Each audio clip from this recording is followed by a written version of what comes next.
మీరు శాసనసభ్యులుగా ఒక టర్మ్ చేశారు, రాజకీయాల నుంచి అప్పుడు తర్వాత మీరు దూరం అయ్యారా లేక అవసరం లేదు ఇంకా చాలించుకున్నారా? చాలు అనవసరం ఇట్టాను దాంట్లో నచ్చలేదా సార్ రాజకీయ జీవితం? బాగాలేదనిపించిందా రాజకీయ? నచ్చలేదమ్మా, నాకు సూట్ కాలేదనిపించింది. ఎందుకంటే మీరు రాజకీయపరమైన వేషాలు చాలా వేశారు. ఒక టైంలో మీకు కొంచెం గొడవలు కూడా అయ్యాయి ఆ మండలాధీశుడు సినిమా తర్వాత. సో మరి రాజకీయాలు మీకు అసలు ఆ వాతావరణం నచ్చలేదంటారు అయితే? ఎందుకు నచ్చలేదు సార్? అంటే చాలామంది అదొక అవకాశంగా అదృష్టంగా కూడా భావిస్తారు కదా. అంటే నేను పనిచేసినప్పుడు పాలిటిక్స్ అండి, ఇప్పుడు పాలిట్రిక్స్, ఆ ట్రిక్కులు నాకు రావు. మనకి ఎందుకని దూరంగా ఉన్నా.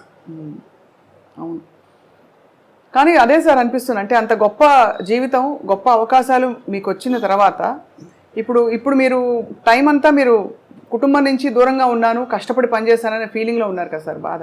సో ఇప్పుడు మీకు మీ దేవుడు ప్రత్యక్షంగా మీకు ఏం కావాలని అడిగితే ఏం కోరుకుంటారు సార్? మీ ఇంకేమైనా? నేను ఎప్పుడు మనసులో ఉండే కోరిక ఒకటేనండి, నేను చచ్చేదాకా నటించాలి, చచ్చిన తర్వాత నటుడిగా బతకాలి, అది నా కోరిక. అది సార్, అంటే ఇవాళ చాలా అద్భుతమైన మంచి సందర్భం, మీ పుట్టినరోజు సందర్భంగా మాట్లాడుతున్నాం కాబట్టి మీరు ఎప్పుడూ చిరంజీవిగా మీ పాత్రల ద్వారా ఉండిపోతారు సార్ మనసుల్లో అదే ఎప్పటికీ. అలాంటి పాత్ర రావాలని నా ఉద్దేశం. అలాంటి పాత్ర అంటే ఎలా ఉంటుందో, ఎందుకంటే మీరు రాజకీయాలు, కామెడీ, ఏ టైంకి ఏ పాత్ర వస్తే అప్పుడు చెప్పలేం కదండి. అవును, కరెక్ట్. అది దానికి ప్రాప్తం ఉండాలి. ప్రాప్తం ఉండాలంటే చాలా గొప్ప విశేషం ఉంది. ఇప్పుడు రామావతారంలో ఆంజనేయ స్వామి అంత గొప్పవాడు, కలియుగంలో భక్తరామదాసు అంత గొప్పవాడు కదా. అవును, డబ్బులు లేవు, గుడి కట్టించాలనుకున్నాడు, గుడి కట్టించాడు, అప్పుల పాలు అయ్యాడు, జైల్లో పెట్టారు. వాళ్ళు కొడుతుంటే రామా రామా అన్నాడు తప్ప అబ్బా అబ్బా అనలేదు.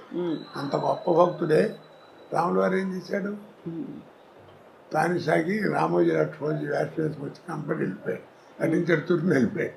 కింద సెల్లో ఉన్నాడు రామదాసు. ఎరా రామదాసు బాగున్నావా అని ఒక్క మాట అంటే బాగుండేది కదా, ఒక 10 సంవత్సరాలు లాగా బతికేవాడు. మరి అంత భక్తుడే, మరి వాడికి ఆ ప్రాప్తం లేదు.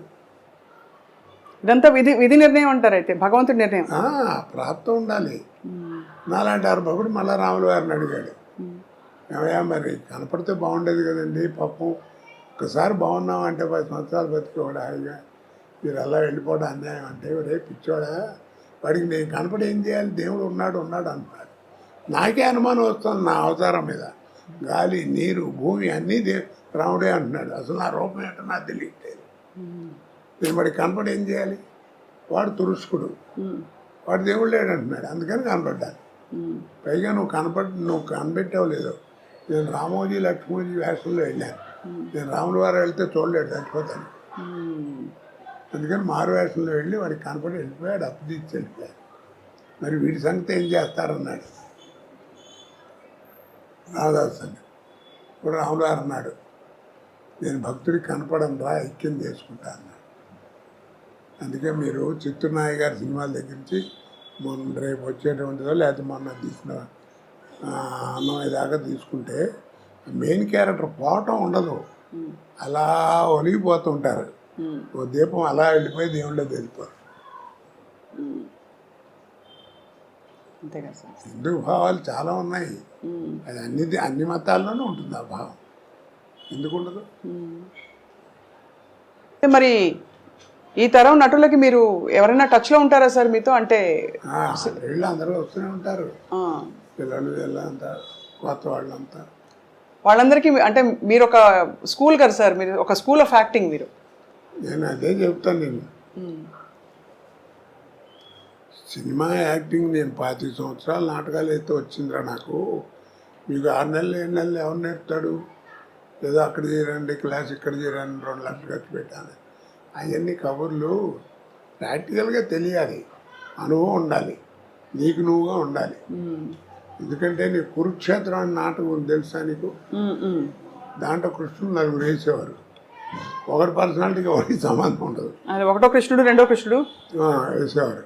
వాడి గాత్రం వేరు, వీడి గాత్రం వేరు, ఆర్మరీ పెట్టి వేరు, ఆడ ఆర్మరీ పెట్టి వేరు, కానీ 4కి 1 సూర్ కొట్టేవారు ప్రతిపద్యానికి. ఎందుకని? దాని అర్థం ఏంటి? You must arrest the auditorium with your performance.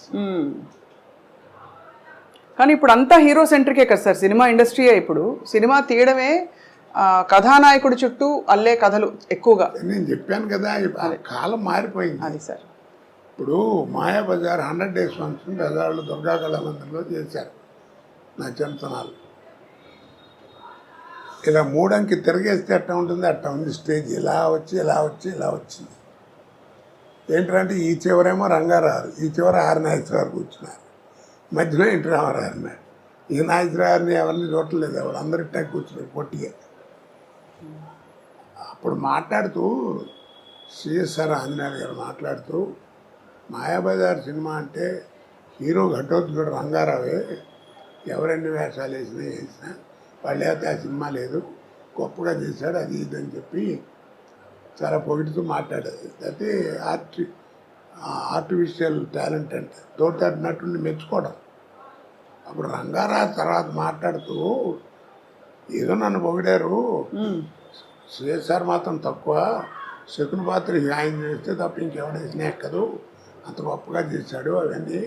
ఒక్క మాట అండి ఏమీ లేదు, I'm a personality artist, is a performance artist అన్నాడు.